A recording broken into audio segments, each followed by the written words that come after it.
Today we're going to be working on Samantha. It's been a long time since we've done an update with her, but hopefully today we can get her running. We'll see. Welcome to Snail Trail 4x4. I'm Jimmy Jett. And if you like off-roading and building Toyotas, then this is the channel for you. Make sure you're hitting that subscribe button. Today we're going to be doing a few things to Samantha, and it's been a long time since I've done an update, so I'm going to sort of have a little monologue here of what in the past we've been doing. But I've got one big upgrade to do to her today that might solve our problem, so we're going to find out.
So we've taken off the top part of the electronic fuel injection here, and we just kind of undid this end with a bunch of bolts and then flipped the whole thing over so it's just sitting on top right up there. And then we have a good little diagram that my buddy Hawk drew up on how to take that all apart. So what we're going to be doing today is we're actually going to be changing out the injectors. What we did is, as you saw in the previous video, or little episode, that this injector, or the cylinder 3, was giving us an issue when we disconnected the spark plug. It wasn't sparking. So I'm assuming that it's injectors issues. So we're going to replace that one, which I've already pulled apart, which goes from here to there. I tested it. It looked like it was working, but I'm not sure why it's actually faulty. So I went to LC Engineering and got a whole set, 4 new injectors, 2, 3, and 4. And we're going to put those in today and see if we can get this rig running smoothly. All right, so what we're going to need to do is we're going to unplug the wire side, pull this out,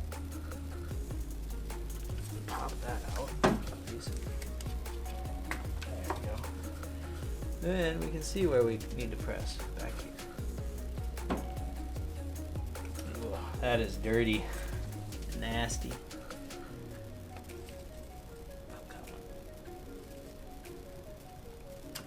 There we go. Now we got to do that for the other 2 because I already pulled one out. Alright, so now we're going to be installing the new injectors, and it's just the opposite of what we did before. We're just going to plug it in. And then I'm going to slide it in here I'll slide it into the rail at first. We'll do this for all of them. So here you can see that we got it in, and they're actually just barely pressed inside of the block right now. Once we get everything bolted up, it's going to slide it in much better. So in one of the previous sessions of trying to diagnose what was wrong with Samantha, I took off the throttle positioning sensor, the TPS. And when I did that, I like ripped up. I'm probably not gonna be able to zoom in or get close to that, but I screwed up the Phillips heads that were on there.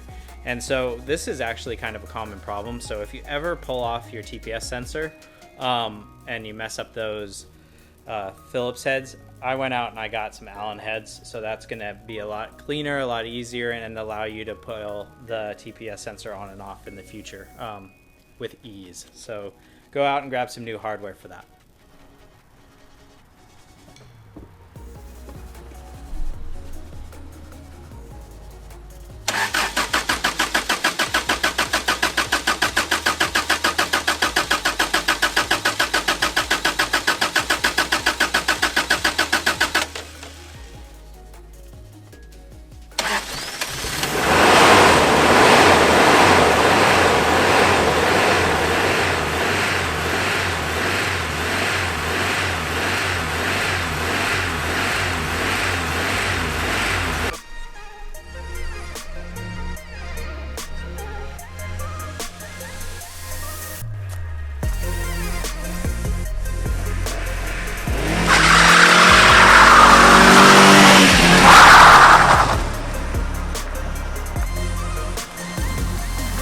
Samantha's running! Woo!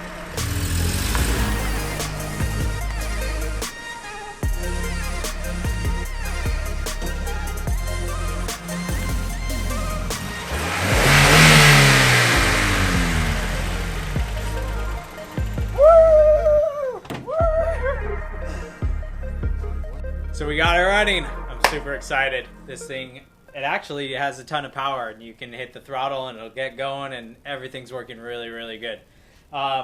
We put those new injectors in, and that's pretty much solved the problem. When I put the throttle positioning sensor in, I put it in wrong, so it was running really rough there, that you'll see on that film. But once we adjusted the throttle positioning sensor and opened up the idle, everything started smoothing out and everything's working great. So I'm super excited. So the next step for this is to take it to go get smogged. But before I do that, I'm going to put in the O2 sensor. So that'll probably be the next video. Appreciate you watching. Hammer down on that subscribe button. And don't forget, keep crawling.